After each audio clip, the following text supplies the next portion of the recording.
o próprio Murilo dizia que ele vem do Machado de Assis, e realmente Memórias Póstumas de Brás Cubas é um romance em que o morto conta a própria história.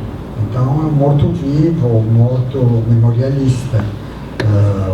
Então há uma tradição, mas é uma tradição frágil e escassa, embora extraordinária, porque Memórias Póstumas é muito assombroso. Agora, o Murilo também alega vir da Bíblia, porque se vocês não lerem a Bíblia como um ato de fé, como que vocês leem algumas descrições, entende?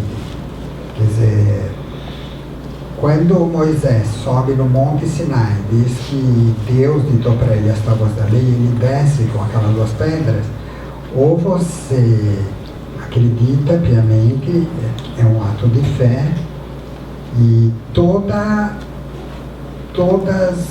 as mitologias da religião. Eu não gosto de usar a palavra mitologia porque pode entrar em choque com as pessoas que são religiosas, mas digamos as narrativas de religião. E a religião cristã é narrativa escrita, a tradição, através do Antigo e do Novo Testamento. É uma tradição escrita. Na Rússia, o cristianismo, até o século XV, não tinha narrativa escrita, era tudo por iconografia. Depois que tiveram que inventar as versões escritas, que havia 95% de analfabetismo, não precisava também de escrever muita coisa. Mas a parte de imagem passava assim. Então, as razões pelas quais no Brasil essa tradição é tão escassa, comparada com países como o México, que teve Carlos Fuentes, teve um grande escritor fantástico no México, e sem dúvida Juan Rulfo, que é um pouco que nem o Murilo. Eu não sei se ele reescreveu muito, mas ele só publicou 2 livros, né? O Planalto em Chamas, Jano em Chamas, que é um livro de contos, e Pedro Páramo. São grandes narrativas do gênero fantástico. Com a curiosidade que o Rulfo também foi um grande fotógrafo, que foi exposto aqui no Memorial. A Colômbia com Garcia Marques, o Uruguai, a Argentina. O Brasil se reduz a esses 2 escritores que eu acho que sim tem vigência, só o fato daqui fazer uma biblioteca. Eu fiquei contentíssimo, não só porque eu trabalho a 3 quarteirões daqui, mas de saber que quando houve uma distribuição temática de bibliotecas, foi escolhido esse tema aqui. Achei super interessante. Agora, a pergunta que você me faz, eu só posso responder isso, que é um olhar para o passado. Hoje, eu não trabalho a narrativa contemporânea brasileira. O Moacir Scliar tem narrativa fantástica também. Você já respondeu várias questões nesta primeira comparação dele com os outros escritores fantásticos e por que os outros países têm uma maior ressonância do que o Brasil e tudo mais. Dentro da academia, tem interesse, você vê interesse de alunos em estudar o fantástico? Eu acho que houve um momento quando, pelo menos na UFMG, entrava direto nos vestibulares. A UFMG herdou o arquivo do Murilo Rubião, eu contribuí com algumas coisas que estão muito bem preservadas. Eles cuidam muito dos autores mineiros, muito bem, né? E eu fui professor de hispano-americana, então nunca pude, sempre mencionei o Murilo, mas muito à margem, porque hispano-americana eu dava o exemplo brasileiro, digamos. Mas eu me dediquei durante décadas assim, aos hispano-americanos. Eu não sei em território nacional se lembra, quer dizer, uma forma de saber é ver na Companhia das Letras se eles vendem Murilo Rubião. Os volumes que eles fizeram são primorosos, com boas introduções, pelo menos duas, porque a terceira é minha, mas tem do Paulo Werneck, né, tá muito bem diagramado, desenhado, e tem a sobrinha, que chama Silvia Rubião, que eu acho que eu não conheço pessoalmente. Ela fez um site, que é o tal do www.murilorubião.com.br. Isso o Murilo nem sonhou com esse tipo de divulgação. Eu acho que está bastante bem feito. Está bastante bem feito como recuperação, como biografia. Então, quem quiser ir ao Murilo Rubião tem uma grande vantagem. Tem as fontes imediatas, é acessível e dá para trabalhá-lo. Eu não acho, eu vou contar para vocês, eu não acho que haja, por exemplo, na faculdade de filosofia, cursos de narrativa fantástica, como houve nos anos 70. O professor Rui Coelho, que foi um eminente professor, muito sábio, muito culto, ele era das ciências sociais, ele dava curso de literatura fantástica. Isso foi extremamente curioso. Os professores hispano-americanos, quando eles dão século XX, não tem como, mas é assim, não é que não tem como não dar literatura fantástica, não tem como não dar Borges, é fora de cogitação, não pelo que ele tem de escritor fantástico, mas eu diria até maior do que isso, mas é quase tudo, tem uma grande parte da conquística fantástica. Não tem como ensinar, como não ensinar Cortázar, né, na narrativa. Então, esses clássicos passam necessariamente. Agora, Carlos, tanto Borges quanto Cortázar depende do que o professor for escolher. Eu vou ter uma reunião com meus colegas que eu me chamo para perguntar a quantas anda literatura fantástica. Eu não sei, porque não só a literatura mudou muito, mas as abordagens, os interesses e as formas de análise. Entrando no tema propriamente da nossa mesa, qual é a sua opinião? Qual é a capacidade do fantástico em representar a realidade?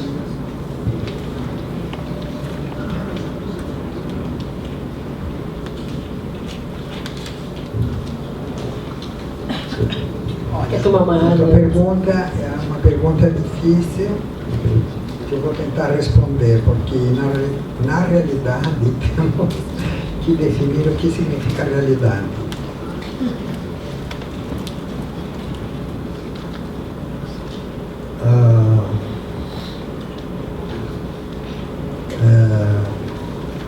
A realidade só pode existir através da linguagem, seja oral ou escrita. E a realidade é um fenômeno de norma social, mesmo que você não a conheça. Então, que é o caso do Murilo, se você fala em dragão, todo mundo sabe o que é dragão. Tem mitos, aparece uma serpente alada, com asas,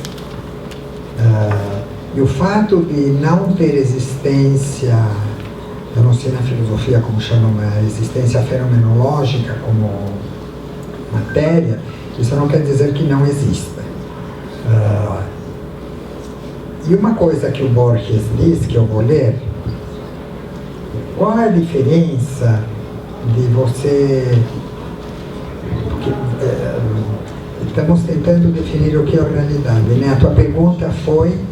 Qual a capacidade do fantástico em representar a realidade? Então, se ele é capaz disso. Então, qual é a diferença entre dizer a palavra dragão e dizer Napoleão?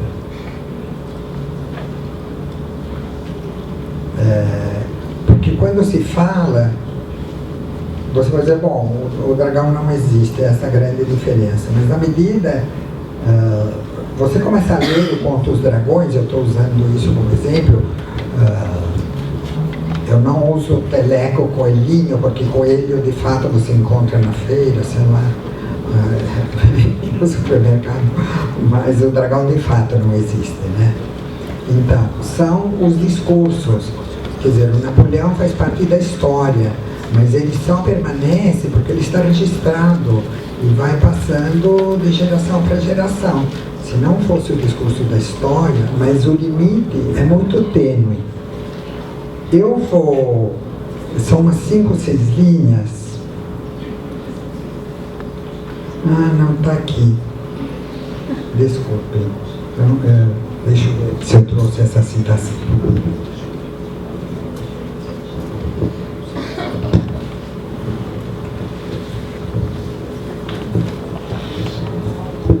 Agora, enquanto eu procuro, eu posso dizer sim, o fantástico representa. Eu já vou responder.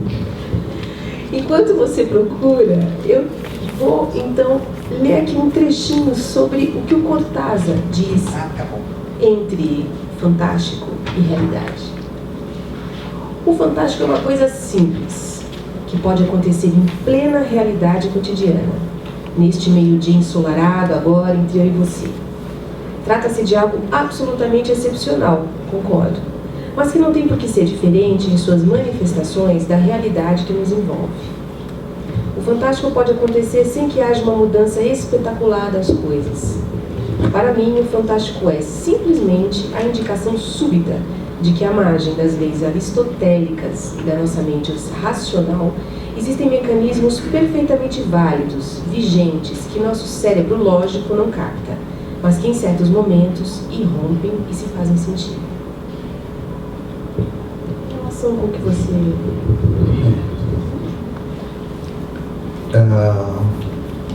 Para complementar o que você está... tem um ensaio muito famoso que é o Fantástico e os seus arredores, né? É um texto crítico dele. Eu, na época do meu trabalho, eu me baseei num crítico chamado Paulo Valésio, que ele, olha, tem dois, no meu trabalho tem 2 grandes teóricos sobre o fantástico. O Paulo Valésio, que é um italiano, através de um artigo, e o Todorov, que eu imagino que vocês todos conhecem, de Introdução à Literatura Fantástica. Quando você diz, só para terminar a pergunta, se o fantástico pode incorporar a realidade, eu acho que o fantástico, para existir, tem que partir da realidade, tem que partir de um discurso referencial, seja ele existente, consolidado ou não. Mas a linguagem se faz de um consenso. O Paulo Valésio fala em 5 tipos de irrealidade. 5 tipos de irrealidade. Só como exemplo, claro, isso aqui é um artigo dos anos 70.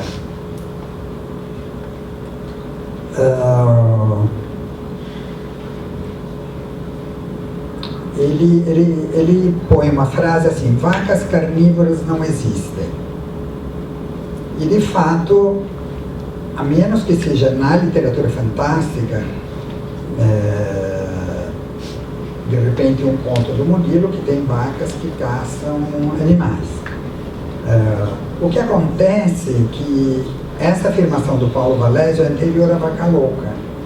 O que se soube que provocou a loucura nas vacas era a ingestão de carne na ração. Então, sim, as vacas carnívoras existem. Bom, os 5 tipos de irrealidade, não de realidade, de irrealidade do Paulo Valésio, ele fala de uma irrealidade completa. Eu dei como exemplo o Saci Pererê, né? que faz parte de outra série, não faz parte da narrativa fantástica, eu acho que faz parte do folclore e das lendas. Depois ele vai diminuindo, depois uma irrealidade menor do que a primeira, que são coisas impossíveis, quase impossíveis, mas plausíveis. Por exemplo, viagens a outras galáxias. Toda a literatura do Júlio Verne, no século XIX, é premonitória.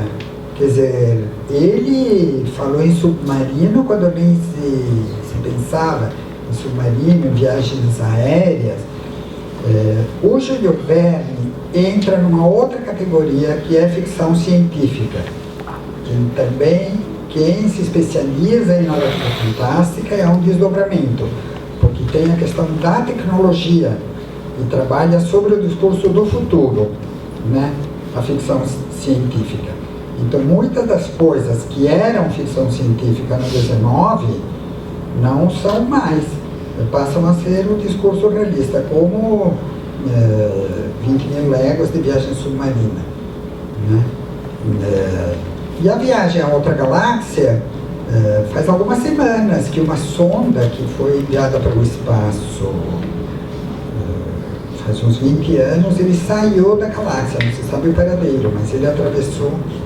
Então, não é tão impossível, mas os filmes continuam explorando muito viagens a outras galáxias, viagem ao passado, com a descoberta de buracos negros, enfim. Tudo isso é a segunda categoria.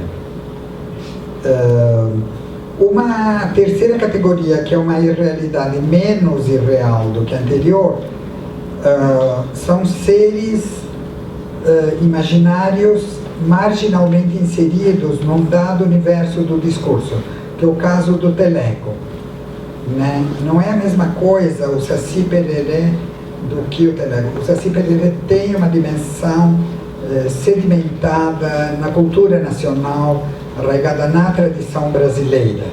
Um coelho e um coelho, no caso do Teleco, isso talvez, se você quiser saber, podemos ir para isso. Na tradição da literatura fantástica tem pré-Kafka e pós-Kafka. Então, assim como na Metamorfose tem uma barata que pensa, chama Gregório Samsa, que se converte em barata, é a questão da metamorfose, o Teleco também. O quarto nível de irrealidade menos irreal do que o terceiro são os discursos do folclore, mitos e lendas, né? Mas é isso que eu estou falando. Nós temos lendas amazônicas muito fortes, do boto, da mula sem cabeça, enfim, estão muito arraigadas na mentalidade, mas depende da leitura que você faz, porque, por exemplo, os gregos, eles acreditavam piamente nos deuses, nas histórias eram deuses muito humanizados que lutavam, eles tinham defeitos, não eram deuses, eles eram assassinos, tinha matricídio, parricídio, todas as tragédias, mas tinha uma dimensão de sobrenatural. Os egípcios, os deuses, que eram antropomórficos, né, o escaravelho, o zorro, vocês veem na própria iconografia, corpos humanos com cabeça de lobo, o leopardo, mas para eles isso faz parte da religião. Quando se fala de religião, podemos esquecer de narrativa fantástica, sabe? Porque é o que eu disse, é um ato de fé, e aí entra a questão do milagre, entra a questão do oráculo que fala com os deuses, que ouve os deuses, né? Então é outra área. E finalmente, a irrealidade menos irreal de todas, segundo Paulo Valésio, são entidades que já existiram e que não existem mais. Eu vou dar um exemplo brasileiro, Tiradentes. Tiradentes, ninguém sabe quem é Tiradentes, sabe quem foi. E ele está incrustado, que é Getúlio Vargas, no discurso nacional. Você não precisa conhecer nem bem a história do Pedro II, do Pedro Álvares Cabral, de tudo isso. Agora, são entidades que se transmitem ao longo de gerações através do discurso, se perpetuam nas escolas, mas claro, o que os professores dizem? Isto faz parte da história, a pessoa existiu de verdade, né? Então esse de verdade é só porque você tem um referencial do que é verdade, né? Ou seja, do que é real, mas é um pressuposto. Queria voltar aqui para o texto do Rubião propriamente, sobre as epígrafes bíblicas. Não, mas eu lembro. Que é uma parte muito... Bom, inclusive, a gente no final tem alguns exemplares desse livro incrível, que é a tese de mestrado do Jorge, Murilo Rubião, A Poética do Uruboro, e que tem um olhar muito interessante para essas epígrafes, como uma chave de leitura da totalidade dos contos de Murilo Rubião. Eu queria entender exatamente essa tua observação. Tá bom. Antes de explicar, já que você está falando do livro, eu queria só falar do título, né? É um livro feito nos anos 70, quando tinha o estruturalismo, que era um olhar muito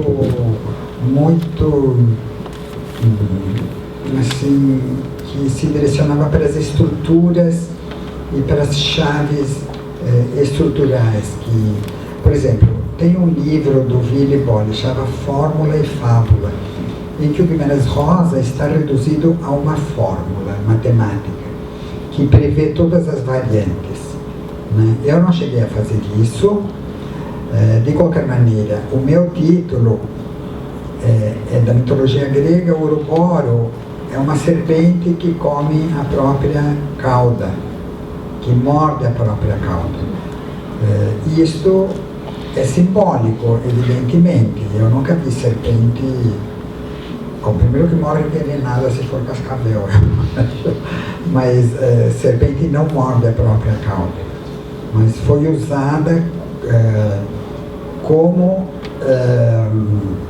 símbolo do eterno, da circularidade, né? Do tempo que não passa e das coisas que voltam ao mesmo ponto, né? E eu achei que no caso do Murilo era muito adequado. Ele jamais usou essa palavra, nem sei se ele chegou a gostar do título.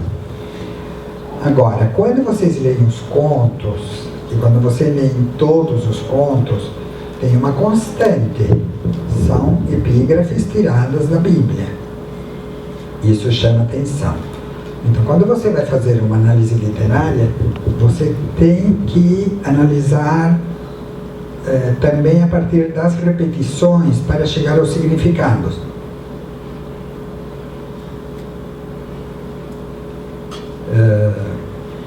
E na medida que é uma repetição constante, não há exceções, isso faz parte da estrutura da obra. O resto são variantes. Eu não sei hoje se eu teria começado o meu livro explicando as epígrafes, porque assim, a epígrafe em qualquer obra, o que é uma epígrafe?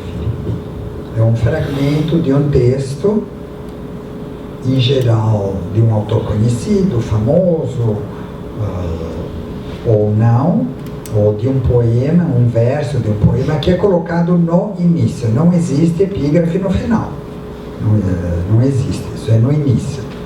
Então, qual é a função da epígrafe? Ela tem que ter algo a ver com a obra. Se a epígrafe não remeter à obra, não tem sentido. Uma espécie de ilustração, ou de chave, ou de dizer, bom, já outro escreveu algo que tem a ver com a história. E a epígrafe funciona no tempo, porque recupera um texto do passado, anterior, para sinalizar para o que vem pela frente para o leitor. No primeiro livro do Murilo, que é O Ex-Mágico, está dividido em capítulos, são 5 capítulos com 5 epígrafes e uma epígrafe na conclusão. Então são 6. Eu simplesmente, o que eu fui fazer? Eu destaquei as epígrafes, coloquei elas numa espécie de linha reta, e eu percebi que formava uma narrativa. Formava uma narrativa muito curiosa, muito semelhante aos contos dele. Sabe, um ponto de partida, um herói, no meio a questão da solidão, do desespero, da morte, dava uma narrativa direitinho. Então, eu na realidade peguei as 33 e fiz uma série de remontagens de quebra-cabeça, mostrando as estruturas narrativas dentro da obra do Murilo Rubião. Eu, para te falar a verdade, não sei qual é a utilidade disso, mas não deixa. Mas a gente, quando entra na universidade, tem que fazer tese, você tem que analisar a obra. Eu acho que sim, ajuda muito a explicar que alguém que só escreve literatura fantástica, ele não pegou o Edgar Allan Poe, que ele poderia ter pego, que ele conhecia, ele não pegou assim os grandes, né? Nathaniel Hawthorne, ele jurou de pé junto e até morrer que ele não conhecia Kafka quando publicou Os Dragões, que ele conheceu Kafka numa correspondência com Mário de Andrade uns anos depois. E eu sempre acreditei no Murilo, mas ele deve ter ficado perplexo com a narrativa do Kafka, especialmente a Metamorfose e o Castelo. Né? Eu não sei aí se o conto A Fila tem a ver com o castelo da pessoa que nunca chega. Mas, na realidade, o trabalho das epígrafes, eu coloco até uma citação no livro de outros críticos que trabalharam epígrafes em outras obras. Então, eu imagino que o próprio Murilo não percebeu. Sim, ele sabia da importância, sabia a cara da Bíblia, mas ele não sabia que montava narrativa, sabe? Ou seja, fazia parte de uma estrutura inconsciente do que ele depois escreveu. Agora, é muito curioso que uma pessoa que não era religiosa, absolutamente agnóstica, e ele dizia que não acreditava, que era agnóstico, mas que se inspirasse no discurso da Bíblia cristã, judaico-cristã,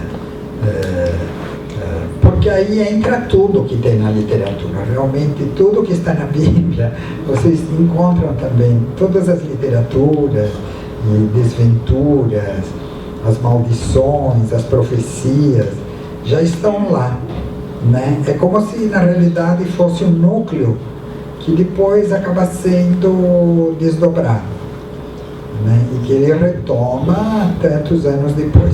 Agora, não tem como trabalhar a narrativa do Murilo Rubião e ignorar esse aspecto.